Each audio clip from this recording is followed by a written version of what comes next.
VVD, 8 years of legacy in consumer goods. Oscar is always on right track. That is why Fast Track Taxi app உடனே download பண்ணுங்க.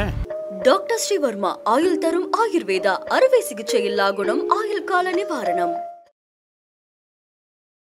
தேர்தலுக்கானது தானே கூட்டணியாக, அப்போ பலமான ஒரு கூட்டணியாக இது அமையும். ஏன்னா மதத்தை குறித்தும் பேசுறதுக்கு திமுக தயங்கலை பாருங்க. இன்னைக்கு சைவம் வைணவம்னு சொல்லி மேடையில் நின்று இழிவா ஆபாசமா பொன்முடி அவர்கள் பேசுனதை எடுத்துக்குங்க. ஒத்த கருத்து வேற, நல்லா கேட்டுக்குங்க, ஒத்த கருத்து வேற. அவங்க எல்லாம் ஒரே நிலைப்பாட்டில் இருக்காங்க தமிழ்நாடு நலம் சார்ந்து. அதுவே என்டிஏ அலைன்ஸ்ல இருக்கக்கூடிய கட்சிகள் ஒவ்வொருத்தரும் ஒவ்வொரு நிலைப்பாட்டில் இருக்காங்க. அதுதான் ஆரோக்கியமானதுன்னு சொல்றேன். இன்னைக்கு நீங்க ஆனா அமித்ஷா அவர்கள் கூட்டணி ஆட்சி தான் அப்படின்னு சொன்னதா அந்த விஷுவல்ஸை நம்ம பார்த்தோம். அவர் எங்க கூட்டணி ஆட்சின்னு சொன்னார்? இல்லைங்க, கூட்டணி ஆட்சின்னு சொல்லி அதிமுக சொல்லல, பாஜக சொல்லுது. எதிர்கட்சி தலைவரா இருக்காங்க, இவங்களை போய் மிரட்டிட்டாங்க அப்படின்னு பேசுறதெல்லாம் மிரட்டல, பயந்துட்டாரு. எடப்பாடி பழனிசாமிக்கு பதவி வெறி வந்துருச்சுங்கிறாங்க. என்ன பதவி வெறி? சிஎம் ஆகணும் அப்படின்னு. ஏங்க, நேத்து கட்சி ஆரம்பிச்சவங்களுக்கே சிஎம் ஆகணும் அப்படின்னு சொல்லி ஏன் தலைமையில கூட்டணின்னு சொல்லி பேசக்கூடிய அரசியலே இங்க பாத்துட்டு இருக்கும் போது யாரு நீங்க இப்ப டிவிக்கே சொல்றீங்க? எக்ஸாக்ட்லி. ஆமா, அதிமுக ஆட்சி காலத்துல மக்கள் நலன் சார்ந்த திட்டங்கள் அதிகம், இங்க எதுவுமே இல்லை, எந்த திட்டமுமே இல்லை. ரெண்டே விட சூப்பரான திட்டத்தை தமிழக வெற்றி கழகத்தினுடைய தலைவர் அறிவிக்க போறாரு தேர்தல். ஒருவேளை நீங்க அவரோட கூட்டணி வைக்க வாய்ப்பு இருக்கா?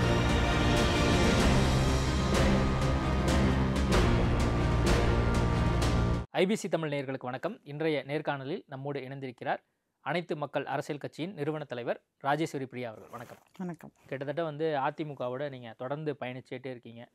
பாஜக இப்போது அதிமுக கூட்டணியில் சேர்ந்துருக்கு. என்டிஏ அலைன்ஸ் இப்போது உருவாயிருக்கு புதுசாக.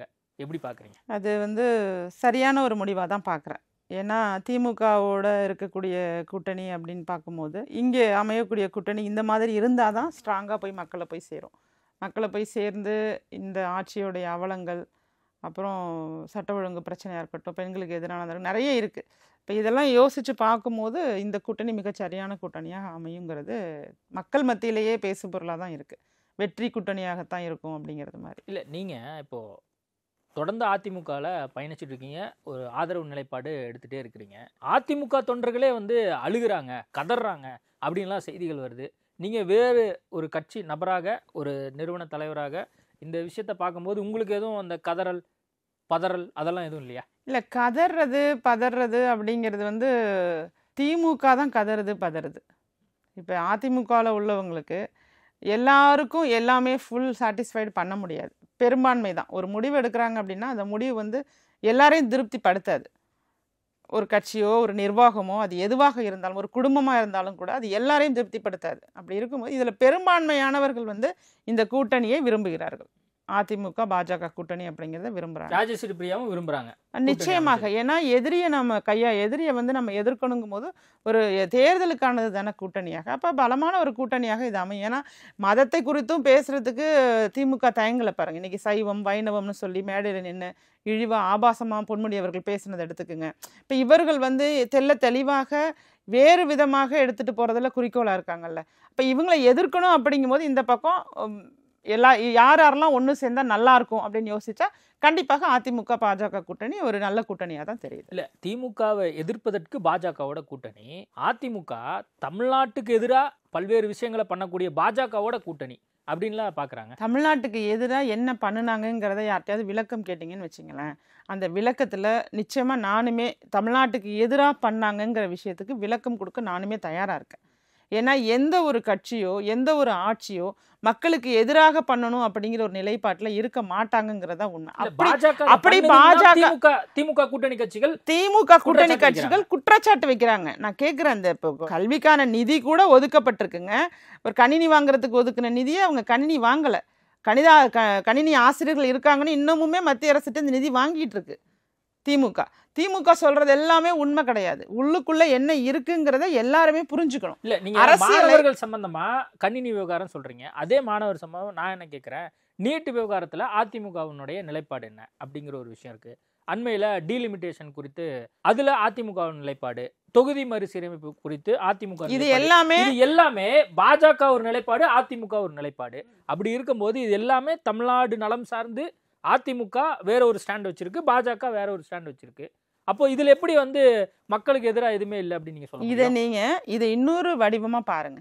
எது ஆரோக்கியமான அரசியல் இருக்குன்னு பாருங்க. ஆரோக்கியமான அரசியல் அப்படிங்கிறது ஒரு கூட்டணி வைக்கும் போது அவங்க சொல்றதையே கேட்டு தலையாட்டிக்கிட்டு அவங்க சொல்றதுபடியே நடந்துகிட்டு இருக்கணுங்கிறது கிடையாது. ஒவ்வொரு கட்சிக்கும் கொள்கை இருக்கும். அவர்களுக்கு அவங்க என்ன கொள்கையில இருக்காங்களோ அந்த கொள்கையில அவங்க போகணும், பயணிக்கணும். தேர்தல் கூட்டணி அப்படிங்கிறது வாக்குகளை சேமிப்பதற்காக வைக்கக்கூடிய ஒரு கூட்டணியாக தான் நம்ம பார்க்கணும். இங்கே நீங்கள் மிக அருமையான கேள்வி கேட்டீங்க. நீங்கள் இவங்க வந்து பாஜக ஒரு நிலைப்பாட்டில் இருக்குது, அதிமுக ஒரு நிலைப்பாட்டில் இருக்குன்னு சொன்னீங்களா, அந்த இடத்திலேயே அதிமுக தனித்துவமாக செயல்பட்டு கொண்டிருக்கிறதுங்கிறத மக்கள் புரிஞ்சுக்கல. ஒத்த கட்சிகள்லாம் ஒரு ஒத்த கருத்து வேற. நல்லா கேட்டுக்கங்க, ஒத்த கருத்து வேற. அவங்க எல்லாம் ஒரே நிலைப்பாட்டில் இருக்காங்க தமிழ்நாடு நலம் சார்ந்து. அதுவே என்டிஏ அலைன்ஸ்ல இருக்கக்கூடிய கட்சிகள் ஒவ்வொருத்தரும் ஒவ்வொரு நிலைப்பாட்டில் இருக்காங்க. அதுதான் ஆரோக்கியமானதுன்னு சொல்றேன். இன்னைக்கு நீங்க மக்களுக்கு தேவையானதை எதிரியா இருந்துகிட்டு நீங்க என்னென்ன வாங்கி கொடுத்தீங்க? திமுகவை கேட்குறேன். 4 வருஷமா பாஜகவை குறையே சொல்லிட்டு இருக்கீங்க.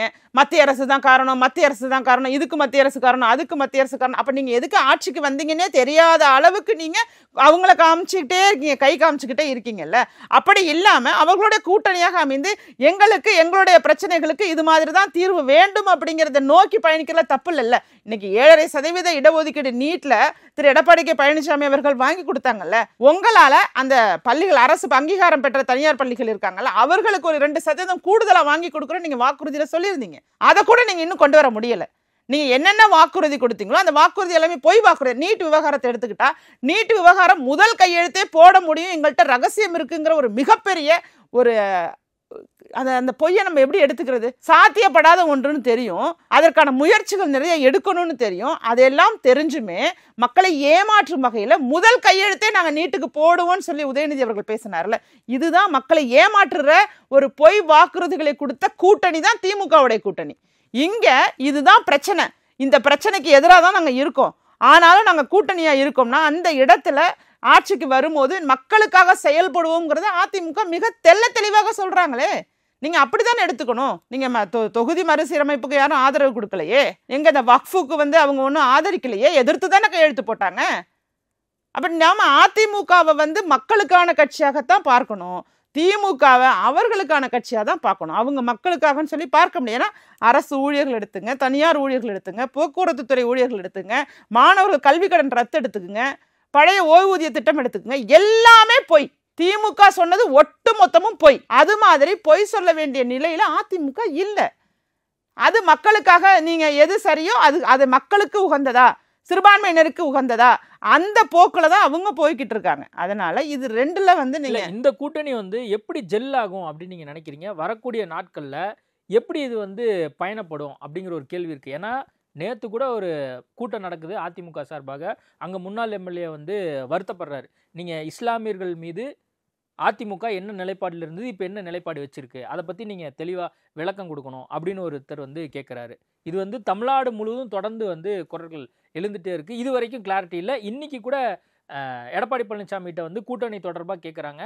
கூட்டணி ஆட்சியெல்லாம் கிடையாது, நாங்கள் அப்படி சொல்லவே இல்லை அப்படின்னு சொல்லி அவர் சொல்கிறாரு. ஆனால் அமித்ஷா அவர்கள் கூட்டணி ஆட்சி தான் அப்படின்னு சொன்னதா அந்த விஷுவல்ஸையும் நம்ம பார்த்தோம். இல்லை, அவர் எங்க கூட்டணி ஆட்சின்னு சொன்னார்? யார் சொல்ல? அமித்ஷா அவர்களும் சொல்லலை, இவங்களும் சொல்லலை. இது வந்து திமுகவுக்கு ஆதரவாக பல ஊடகங்கள் இருக்காங்க. அந்த ஊடகங்களுடைய ஒரு கோப்பு காட்சியாக வேணால் நம்ம பார்க்கலாம். அவங்களே இமேஜின் கற்பனை பண்ணி நிறைய இடத்துல திரு எடப்பாடி கே பழனிசாமி அவர்கள் அவர்கள் பத்திரிகையாளர்களை நோக்கிய கேள்வி கேட்கிறார். நீங்க மக்கள் குறித்து கேள்வி கேளுங்க, நீங்க மக்களை குறித்து கேள்வி கேட்கறத விட்டுட்டு இல்லைன்னா திமுக குறித்து கேள்வி கேட்க மாட்டீங்க. அன்னைக்கு KN நேரு அவர்களுடைய சகோதரர் வீட்டில் ரெய்டு நடக்கும்போது கூட அந்த ரெய்டு குறித்து நீங்க ஒரு கேள்வி கூட கேட்கல. நீங்க கேட்கின்ற கேள்வி எல்லாமே அதிமுகவை வந்து நீங்க அப்படி சொல்லணுங்கிறதுக்காகவே கேள்விகளை கேட்காதீங்கிறத வலியுறுத்துறாரு. அதுதான் உண்மையும் கூட, அதுதான் உண்மையான நிலைப்பாடும் கூட. நீங்க இஸ்லாமியர்களுக்கு அதிமுக வந்து எந்த இடத்துல எதிரியாக எந்த இடத்துல நின்று இருக்காங்கன்னு சொல்லுங்க பார்ப்போம். ஒரு கூட்டணி வச்சதுனால அவர்கள் இஸ்லாமியர்களுக்கோ சிறுபான்மையினருக்கோ எதிரியாக எப்படி மாறுவாங்க? அவங்க வக்ஃபுக்கு எதிராக தானே கையெழுத்து போட்டிருக்காங்க. நீங்க அதையே மென்ஷன் பண்ண மாட்டீங்க. இது மாநிலத்தில் இருக்கக்கூடிய ஒரு பிரதான கட்சி அதிமுக இருக்கும்பொழுது இங்க உள்ள சிறுபான்மையினர் என்ன கேட்கறாங்களோ அதை நோக்கி தான் அவங்க பயணிக்கிறாங்களே தவிர இவங்க மத்தியில சொல்லணும்னு தலையாட்டிக்கிட்டு போகல. அதைத்தான் சிறுபான்மையினர் புரிஞ்சுக்கணும். உங்க கூடவே இருக்குன்னு பொய் சொல்லிக்கிட்டு ஒரு கள்ள கூட்டணி திமுக தான் பண்றாங்க. அவங்க சுயநலத்துக்காக சுயலாபத்துக்காக எல்லாம் மத்திய அரசையும் பாஜகவையும் அவங்க நட்பு வட்டாரத்துக்குள்ள வச்சுக்கிட்டு அவங்க ஐடி ரெய்டுல இருந்து எஸ்கேப் ஆகணும், அவங்கள வழக்குகள்ல இருந்து தப்பிக்கணும் அப்படிங்கிற இடத்துல எல்லாம் அவர்கள் டெல்லியோட கூட்டணி வச்சுக்கிறாங்க. மக்களுக்காகங்கும் போது அவர்கள் கூட்டணியை வைக்கிறது இல்லை. ஆனா அதிமுக அப்படி இல்லை. மக்களுக்காக மக்கள் நலன் சார்ந்து மக்களுக்காக செயல்படணும் என்பதற்காக அமைக்கப்பட்ட கூட்டணியாகத்தான் நாம இதை பார்க்கணும். கூட்டணியில வந்து பாத்தீங்கன்னா அமைச்சராக வாய்ப்பு உண்டா அப்படின்னு சொல்லி கேட்கறாங்க. இல்ல நாங்க அது தேர்தல் முடிந்த பின்பாக இபிஎஸ் தலைமையில் நாங்க முடிவு பண்ணிப்போம்னு சொல்லி அவர் சொல்றாரு. அதுக்கு முன்னாடி தான் வந்து அந்த கேள்வி எழுப்பப்படுது. அதுக்கு வந்து ஆமா கூட்டணி ஆட்சி தான் சொல்லி பாஜக அந்த டிரான்ஸ்லேட் பண்ற ஸ்ரீகாந்த் நினைக்கிறேன் அவர் வந்து அத விஷயத்த சொல்றாரு. இல்லைங்க, கூட்டணி ஆட்சின்னு சொல்லி அதிமுக சொல்லல, பாஜக சொல்லுது. அவர்கள் வந்து ஓப்பனா வெளிப்படையெல்லாம் சொல்லல. வந்து எல்லா இடத்துலயுமே ஒரு 6 முறைக்கு மேல சொல்லியிருப்பாருங்க. இபிஎஸ் அவர்கள் தலைமையிலான கூட்டணி, இபிஎஸ் அவர்களோட தலைமையிலான கூட்டணின்னு 6 முறைக்கு மேல சொல்லியிருப்பாரு. அப்போ ஒருத்தரோட தலைமையிலான கூட்டணி அப்படின்னு சொல்லும் போதே அந்த தலைமை என்ன சொல்லுதோ அதுதான் முடிவாக இருக்கும். சரியா? அப்ப அதுக்குள்ள போய் நம்ம அடுத்தடுத்து நம்ம போய் இப்படி இருக்குமா அப்படி இருக்குமா கூட்டணி ஆட்சி வந்துருமான்னு சொல்லி கூட்டணி ஆட்சி நீங்க வரணும்னு விரும்புறீங்கன்னு வேணா இம்ப்ளிமெண்ட் பண்ணலாம், யார் அதை கேள்வி கேட்டாலும். ஆனா அது அவங்க இன்னும் வெளிப்படையா தெரிவிக்கலங்கிறது தான் உண்மை. இல்லை, இப்போ எடப்பாடி பழனிசாமி அமித்ஷா அங்க பக்கத்துல உட்கார்ந்து இருந்தபோது இந்த கேள்வி எழுப்பப்பட்டது, தமிழ்லையும் டிரான்ஸ்லேட் பண்ணாங்க, அப்பயே பேசியிருந்திருக்கலாம், இப்ப ஏன் வந்து பேசுறாரு அப்படிங்கிற ஒரு கேள்வியும் இருக்குல்ல இந்த இடத்துல. இல்லைங்க, சபை நாகரிகம்னு ஒண்ணு இருக்கு. சபை நாகரிகத்தின் அடிப்படையில எடப்பாடி பழனிசாமி மிரட்டிட்டாங்க. எதுவுமே அவசரமா இந்த கூட்டணியை அமைச்சாங்க. இதெல்லாம் ஒரு நகைச்சுவையா இல்ல. ஒரு முன்னாள் முதல்வர் அவரு ஒரு பிரதான கட்சியுடைய தலைவராக பொதுச் செயலாளராக இருக்காங்க, எதிர்கட்சி தலைவரா இருக்காங்க, இவங்களை போய் மிரட்டிட்டாங்க அப்படின்னு பேசுறதெல்லாம் மிரட்டல, பயந்துட்டாரு. எப்படிங்க மிரட்டிட்டாருங்கிறதுக்கும் பயந்துட்டாருங்கிறதுக்கும் ஒரே அர்த்தம் தான். அதெல்லாம் எதுவுமே இல்லை. ஒருத்தர் வந்து நான் தான் இந்த கூட்டணியோட தலைமைன்னு சொல்றதை விட ஒரு மத்திய அரசுல நம்ம உள்துறை அமைச்சராக இருக்க ஒருத்தர் வந்து நம்ம ஊர்ல உட்காந்துக்கிட்டு இவர் தலைமையில தான் கூட்டணின்னு சொல்றது தானங்க பெருமையா இருந்துச்சு. நீங்க எல்லாத்தையுமே மாத்தி யோசிக்க கூடாது. சரியா பாருங்க, நான் தான் தலைமைன்னு நான் சொல்றதை விட எனக்கு பக்கத்துல உள்ளவங்க இன்ன தலைமையில தான் நாங்க கூட்டணி சேரோன்னு சொல்றதுதான் ஒரு மடங்கு இல்ல, பல மடங்கு வந்து அதிமுகவை உயர்த்தி பிடிக்கிற கூடிய ஒரு விஷயமா நான் பார்த்தேன். கலை யதார்த்தத்தை பேசியிருக்காருன்னு தான் இந்த இடத்துல பார்க்கணும். அதிமுக இங்க என்டிஏ அலையன்ஸ்ல பெரிய கட்சிங்கிறது அண்ணாமலையும் சொல்லியிருக்காரு, நயினா நாகேந்திரன் சொல்றாரு, அமித்ஷாவும் சொல்றாரு, கள நிலவரத்தை சொல்றாங்க. ஆல்ரெடி எதிர்கட்சி தலைவரா இப்ப இருந்துட்டு இருக்காரு, ஆல்ரெடி முதல்வரா இருந்திருக்காரு, கள யதார்த்தத்தை சொல்லியிருக்காரு. அவ்வளவுதானே. இதுல என்ன போய் அமித்ஷா சொல்லிட்டாரு அதனால வந்து அதிமுக தான் வந்து நீங்க அவரு சொல்றது அதைத்தான் அவர் சொன்னது யதார்த்தத்தை தான் சொல்லியிருக்காரு, நீங்களே ஒத்துக்கிட்டீங்கல்ல. அப்ப அவர் சொன்னது யதார்த்தம், அவர் சொன்னது சரியானது. இப்ப இவரு அங்க குறுக்க பேசி இவரும் வந்து ஒரு தலைவருங்க. அப்படி இருக்கும்போது அதுக்கு எதிர்ப்பு தெரிவிச்சு பேசுறதுக்கு அது விவாத அரங்கம் கிடையாது, விவாத மேடை கிடையாது. அது அங்கேருந்து வந்திருக்காரு ஒரு மனுஷன் வந்து டெல்லியிலேருந்து வந்து உட்காந்து பேசிட்டு இருக்காருங்கும் போது அவர் பேசுறதை அங்கே லிசன் பண்ணி நம்மளை பத்தி தான் பேசுறாரு, நம்ம தலைமையிலான கூட்டணின்னு அறிவிச்சிருக்காரு. இவ்வளவுதான், இது மட்டும் தான். இல்ல இந்த ஒன்லைனுக்கு ஏற்படுத்தப்பட்ட கூட்டணி அப்படின்னு சொல்றாங்கல்ல. காரணம் என்னன்னா, ஒரு மாசத்துக்கு முன்னாடி வேற ஒரு நிலைப்பாட்டில் இருந்தது அதிமுகவினுடைய ஸ்டாண்டு. ஜெயக்குமாரா இருக்கட்டும், எடப்பாடி பழனிசாமியா இருக்கட்டும், எல்லாரும் வந்து 2026 கூட்டணியில் எப்பயுமே பாஜகவோட கூட்டணியிலன்னு அதிமுகவினுடைய பொதுச் செயலாளர் தான் சொன்னாரு. இப்ப அப்படியே மாத்தி பேசுறாரு. அப்படிங்கும் போது தானே இப்ப பிரச்சனையே எழுது. இல்ல, நீங்க கூட்டணியை பொறுத்த வரைக்கும் யாருமே இந்த பேசுனது மாதிரியே ஸ்டாலின் அவர்கள் காங்கிரஸோட கூட்டணி இல்லைன்னு சொன்னது இல்லையா? மதிமுக வைகோ அவர்கள் ஸ்டாலின் அவர்களை பத்தி பேசின வீடியோ இன்னுமே இணையதளங்கள்ல பரவிட்டு இருக்கு, நம்ம பாக்குறது இல்லையா? விடுதலை சிறுத்தை திருமாவளவன் அவர்கள் திமுகவை பற்றி பேசி நம்ம பார்த்தது இல்லையா? நீங்க யாராவது ஒருத்தர் பேசினபடி இங்க அரசியல் அப்படியே நீடிச்சிட்டு இருக்காங்கன்னா இல்ல, அவங்க எல்லாம் கொள்கை எதிரி இல்ல. இல்ல, யாருமே எந்த கொள்கை எதிரி? ஒரே கொள்கையா? வேற கொள்கை இல்ல. நீங்க கொள்கையையும் கூட்டணியையும் மிக்ஸ் பண்ணி பேசுறதே தவறு. யாரு கொள்கை எதிரி இல்ல, எதுல கூட்டணி இல்ல? என்ன இப்ப விசிகாவும் திமுகவும் ஒரே மாதிரி கொள்கையோட இருக்காங்கன்னா அப்ப எதுக்கு விசிகா திமுகவோட சேர்ந்துக்க வேண்டியதானே? ஏன் தனி கட்சி? நீங்க அப்படி சொல்ல முடியாதுல்ல. அவங்களுக்குன்னு ஒரு கொள்கை இருக்கும், மதிமுகக்கான ஒரு அவங்களுக்குன்னு ஒரு கொள்கை இருக்கு. ஒவ்வொரு கட்சிக்கும் ஒரு கொள்கை இருக்குங்க. எல்லா கொள்கையும் ஒன்னா இருக்கணும், அப்படிதான் கூட்டணி வைக்கணும்னு எங்கேயுமே இல்ல. கொள்கை வேறு, கூட்டணி வேறு. இதைத்தான் வந்து காலம் காலமாக தமிழக அரசியல்ல பயன்படுத்தக்கூடிய ஒரு பிரதான வாக்கியமே கொள்கை வேறு, கூட்டணி வேறு தான். இல்லை, இப்போ எடப்பாடி பழனிசாமியை யாரும் மிரட்டலை, அவரும் பயப்படலை அப்படின்னு நீங்களும் சொல்லிட்டீங்க. அப்போ வந்து எடப்பாடி பழனிசாமிக்கு பதவி வெறி வந்துருச்சுங்கிறாங்களே. என்ன பதவி வெறி? சிஎம் ஆகணும் அப்படின்னு சொல்லி. ஏங்க, நேத்து கட்சி ஆரம்பிச்சவங்களுக்கே சிஎம் ஆகணும் அப்படின்னு சொல்லி ஏன் தலைமையில கூட்டணின்னு சொல்லி பேசக்கூடிய அரசியலே இங்க பார்த்துட்டு இருக்கும் போது, ஆல்ரெடி 4 வருஷத்துக்கு மேல சிஎம் ஆயிருந்த ஒருத்தர் மறுபடியும் சிஎம் ஆகி மக்களுக்கு நன்மைகள் செய்யணும்னு நினைக்கிறத பதவி வெறின்னு நீங்க பேசுனீங்கன்னா, அப்ப நேற்று கட்சி ஆரம்பிச்சுட்டு இன்னைக்கு வந்து மேடையில ஏறி நான் சிஎம்னு பேசுறவங்களுக்கு அது என்ன பதவி வெறி? ஸ்கொயரா, கியூபா, பல மடங்கா? என்ன எனக்கு புரியல. இது வந்து வெறி கிடையாதுங்க. மக்களை நம்ம நல்லா பாத்துக்கிட்டோமே. கவர்னர் கையெழுத்து போடுறதுக்கு முன்னாடி 7.5% இட ஒதுக்கீடுக்கு திரு எடப்பாடி கே பழனிசாமி அவர்கள் சைன் பண்ணிட்டாங்க. நீங்க சொல்லலாம் இவங்க அவங்களுக்கு பயப்படுறாங்க, இவங்க யாருக்குமே அவர் பயப்படல. அந்த இடத்துல சைன் பண்ணப்பட்டது உண்மையா இல்லையான்னு மக்களுக்கே தெரியும். அடுத்த நாள் தான் அது கவர்னர் கவனத்துக்கு போகுது. அப்பதான் அவங்க அதை அக்செப்ட் பண்ணிக்கிறாங்க. அந்த தைரியம் எங்க இருந்து வருது? மக்களுக்கான ஆட்சியை நம்ம கொடுக்கணும்னு நினைச்சு அவர் நிறைய திட்டங்கள், ஒரு திட்டம் 2 திட்டம் இல்ல, வேளாண் பாதுகாக்கப்பட்ட மண்டலமாக நம்ம டெல்டா பகுதியை மாத்தினது எடுத்துங்க. ஒவ்வொரு துறை வாரியாகவுமே எக்கனாமிக்கலா, எமோஷனலா, ரெண்டுமே பொருளாதார அடிப்படையிலையும் உணர்வுபூர்வமாகவும் மக்களுடைய கோரிக்கைகளை உள்வாங்கி அதை நிறைவேற்றணுங்கிற எண்ணத்தோட அவர் 4 வருஷம் செயல்பட்டாரு அப்படிங்கிறது மக்களுக்கு தெரியுங்க.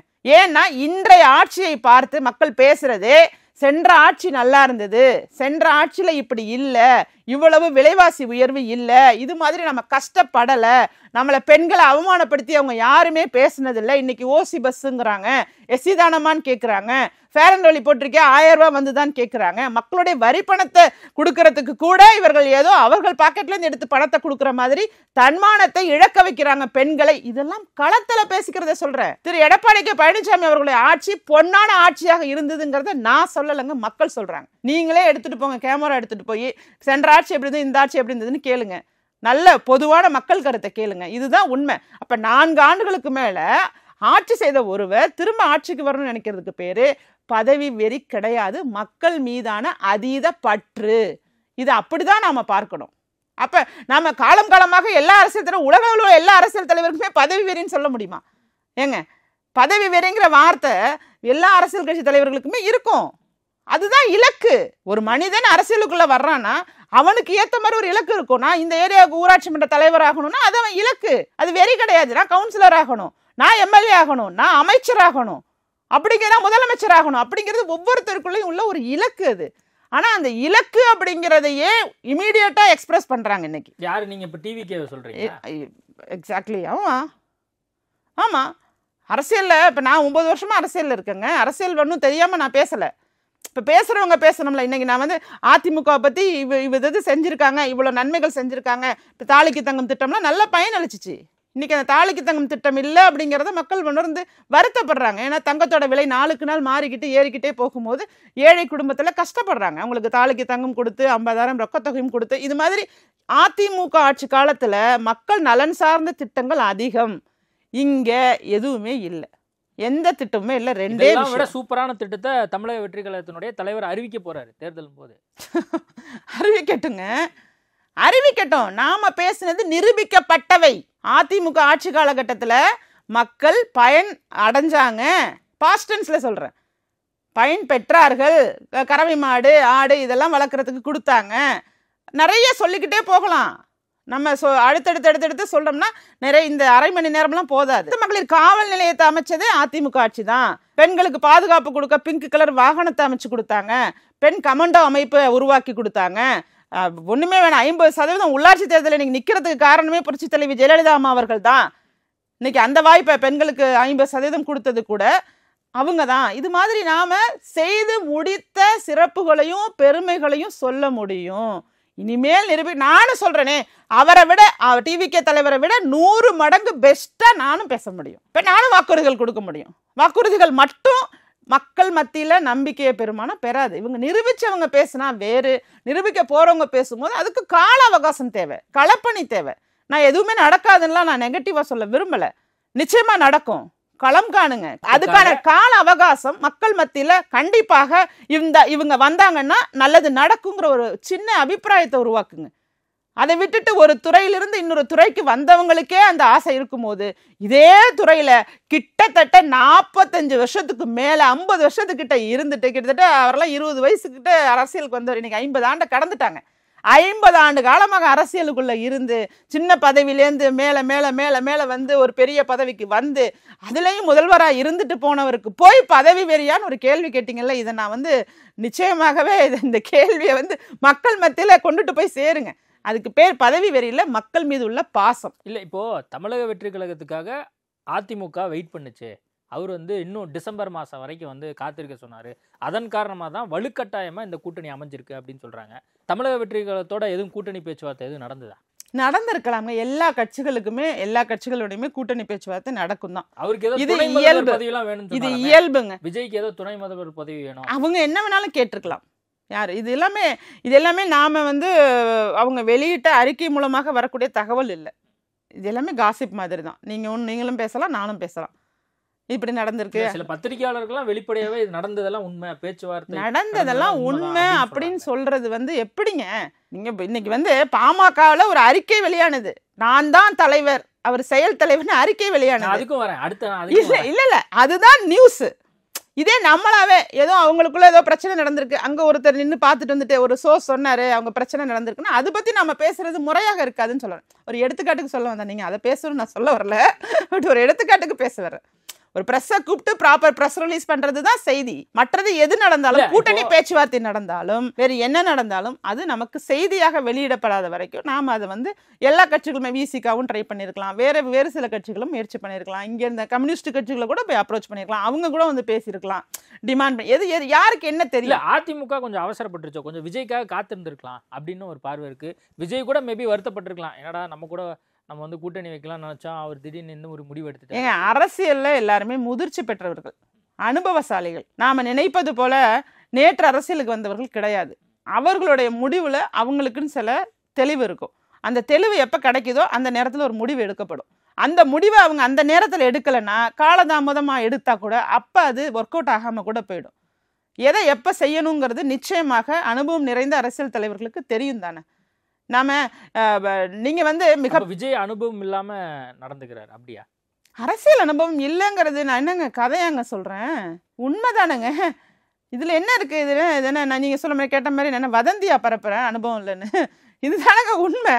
கட்சி தொடங்கி ஒரு ஆண்டு ஆனா அனுபவம் இல்லை தானே, இது ஃபேக்ட்டுங்க இது. அதனால இது ஒன்றும் நான் பயந்துக்கிட்டலாம் சொல்லணும்னு அவசியமே இல்லை. ஏன்னா விஜய் ரசிகர்கள் இப்போ புரிஞ்சிருப்பாங்க. என்ன புரிஞ்சிருப்பாங்கன்னா, நான் வந்து ஒரு இளைஞர்களுக்கும் சின்ன பிள்ளைங்களுக்கும் நல்லபடியாக ஒரு படத்தில் வர்ற காட்சி, அந்த ப்ரொமோஷன், சிகரெட் ப்ரொமோஷன் பண்ணாதீங்க அப்படிங்கிறத வலியுறுத்தி நான் வந்து ஒரு பெரிய விஷயமா எடுத்துகிட்டு போய் அந்த வரிகளை நீக்கினதை வந்து அந்த ரசிகர்கள் வந்து என்ன அவ்வளவு கெட்ட வார்த்தைகள்லாம் பேசினாங்க. இன்னைக்கு விஜய் அவர்கள் அரசியலுக்கு வந்த பிறகு திமுக அரசியல் மேடையில் ஒரு பெண்மணி எத்தனை கெட்ட வார்த்தை சொல்லி விஜய பேசியிருக்காரு. இப்பதான் அவங்களுக்கு புரியும் ராஜேஸ்வரி பிரியா எப்படிப்பட்ட ஒரு நல்ல அரசியல்வாதி, எப்படி பண்பானவங்க அப்படிங்கிறது விஜய் ரசிகர்களுக்கே புரிய வச்சுட்டு காலம். ஏன்னா அவங்க அவனுங்க கமெண்ட்ல போட்ட கெட்ட வார்த்தையை நின்று நான் பேசுறதுக்கு எனக்கு என்ன வாய் பேசவா தெரியாது. பட் எனக்கு அது முறையல்ல, எனக்கு அது வராது.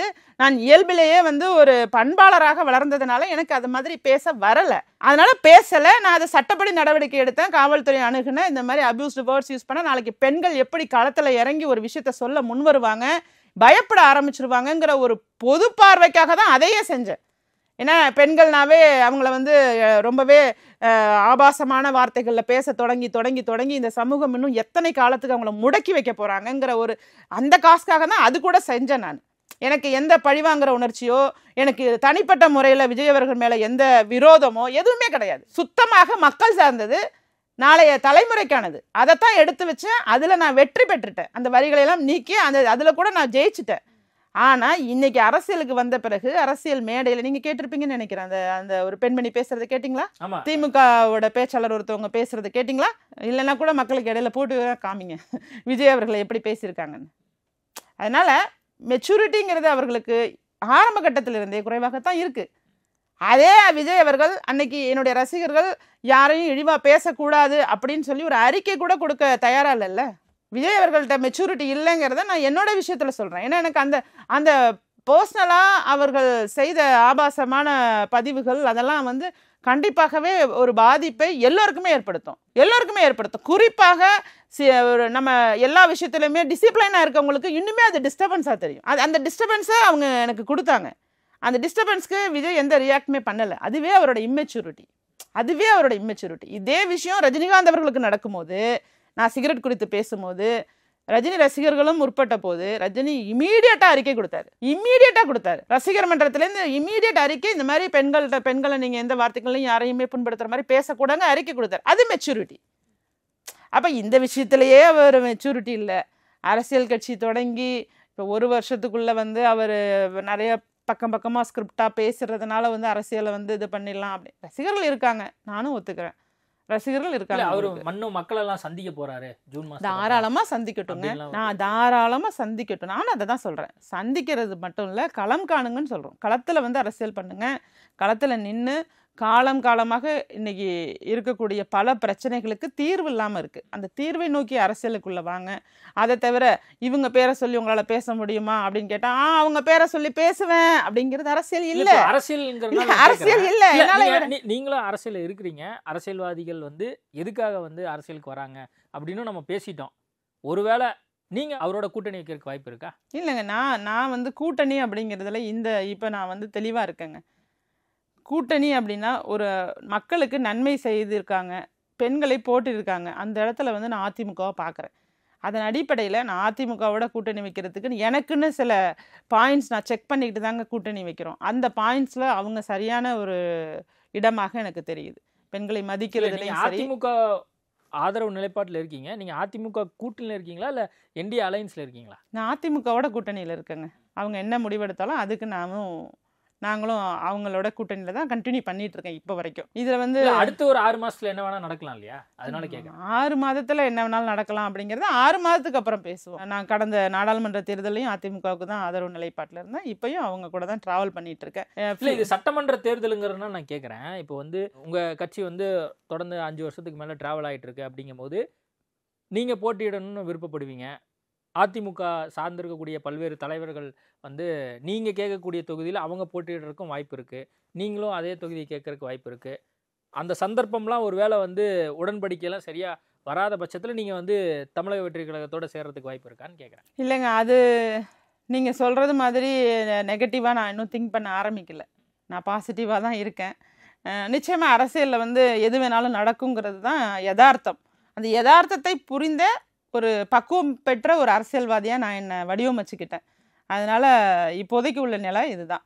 அடுத்ததை அப்புறம் பார்ப்போம். அப்போ 6 மாதத்துக்கு அப்புறம் இல்லை நான் அதை தான் சொல்லிட்டேனேங்க. அந்த பக்குவத்தையும் வளர்த்துக்கிட்டாச்சு. இப்போ ஒரு நாளும் ஒரு பாடம் அரசியலில் இன்னுமே அதிகமாகவே கிடச்சிட்ருக்கோம். ஒவ்வொரு நாளும் நம்ம பார்க்குற ஃபீல்டு இது, வேறு விதமான ஃபீல்டு இது. அதனால் இதில் வந்து நான் ரொம்பவே குறுகின மாதிரிலாம் நினைக்க முடியாது. கொஞ்சம் மைண்டை நம்ம ப்ரிப்பேர் பண்ணிட்டு தான் நம்ம கட்சியை தொடங்கி. ராஜேஸ்வரி பிரியா எந்த கட்சியோட கூட்டணி போகிறதுக்கு தயார்? எந்த கட்சியோட கூட்டணி போக தயார் நான் சொல்ல வரலைங்க. இப்போ நீங்கள் கேட்டதுக்கு அவங்களுக்கு ஒருவேளை அந்த தொகுதி எனக்கு கொடுக்கறதுல ஏதாவது இடையூறு வந்தால் நீங்கள் என்ன முடிவெடுப்பீங்க அப்படிங்கிற இடத்த நான் சொல்கிறேன். அந்த இடத்துல என்ன முடிவாக இருந்தாலும் அதை ஏற்றுக்கொள்ளும் அளவுக்கு எனக்கு பக்குவம் இருக்குங்கிறதான் சொல்லிட்டு இருக்கேன். நான் எந்த கூட்டணிக்கும் தயார்னு நான் சொல்ல வரல. நான் எடுத்தது இந்த கூட்டணி நமக்கு ஓரளவுக்கு மரியாதை கொடுக்கக்கூடிய ஒரு இடமாக இருக்குது அப்படிங்கிறத நான் சொல்லிட்டேன். அதில் நம்ம கண்டினியூ பண்ணிட்டு இருக்கோம். நான் பாசிட்டிவாக தான் திங்க் பண்ணுறேன். ஈவன் தான் நீங்கள் சொன்ன மாதிரி எதாவது நடந்தாலுமே அதை ஏற்றுக்கொள்ளும் அளவுக்கான பக்குவத்தை நான் வளர்த்து கொள்கிறேன்னு சொல்கிறேன். அப்போ புரிஞ்சுக்கிற மாதிரி இருந்தால் அப்போது நீங்கள் அதிமுகவோட தான் தொடர்ந்து ட்ராவல் பண்ண போகிறேன். அதை வந்து நான் 90% ஊர்ஜிதமாக நான் இப்போ வரைக்கும் சொல்கிறேங்க. அந்த 10% அப்படிங்கிறது 6 மாதத்துக்கு பிறகு சொல்கிறேன். நிறைய விஷயங்கள் குறித்து பேசியிருக்கோம். நேர்காணல் கொடுத்ததுக்கு மிக்க நன்றி. நன்றி. VVD, 8 years of legacy in consumer goods.